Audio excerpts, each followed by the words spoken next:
నారు పోసి దేవుడు నీరు పోయలేదని నెత్తురంత ధార పోసి పెంచడమే పాపమా? ఏరు దాటి వెంటనే పడవ కాచువారిలా అయిన వాళ్ళు మారిపోతే అంతకన్న శాపమా?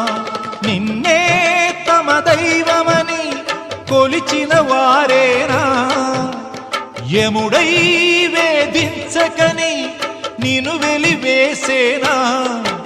అనుబంధమింత నేరమా?